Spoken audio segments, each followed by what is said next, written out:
বিখ্যাত খড়িয়া নদী, এই যে ছোট ছোট মাছ উঠতেছে দেখা যাচ্ছে। ওই দেখেন ওই যে ওই মাছ গাফাচ্ছে। এবার চার রেডি করব। মাছ তো আর খালি বসে দিলেই আসে না, মাছটাকে আকর্ষণ করানোর জন্য কিছু আনুষঙ্গিক মেডিসিন আছে, সেইগুলো দিতে হবে।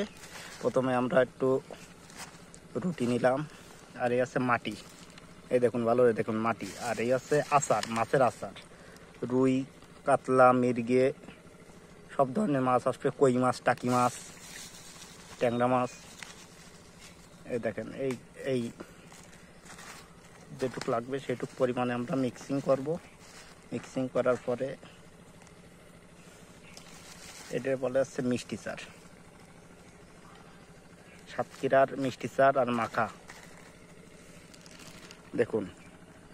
আর এই আমরা আসন করার জন্য ভালো জায়গা ইনস্ট্যান্ট বসে নিলাম। আর এইটা আছে কুমোর, ঢাল টাল দিয়ে ওই দেখেন মাছ গাফাচ্ছে। এই সাইডে এই জায়গায় চার করব, ঢালের ভিতরে তো চার করা যায় না। এবার চারগুলো রেডি করে ওই জলে ফেলাবো, মাছ এই গ্রান পেয়ে মাছগুলো চলে আসবে। তারপরে আমরা নালচোর ডিম এবং রুটি দিয়ে বসিয়ে দেবো, টোপ দেবো, টোপ দিলে মাছ বাঁধবে।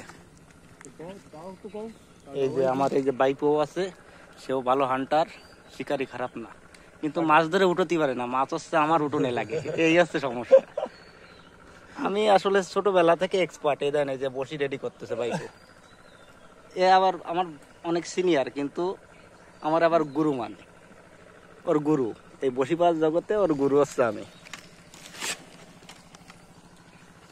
এই যে দেখুন এই জায়গায় চার করব, আর খুব সুন্দর একটা জায়গা, এনে প্রচুর ছায়া। এই আমার গেঞ্জিটাও রাইয়ে দিছে এই জায়গায়। আর এই যে আমার বসি টসিগুলো দেখেন। ধন্যবাদ। আমি আর সময় নষ্ট করব না, দ্রুত চারটা নদীতে ফেলি, মাছ দ্রুত চলে আসবে।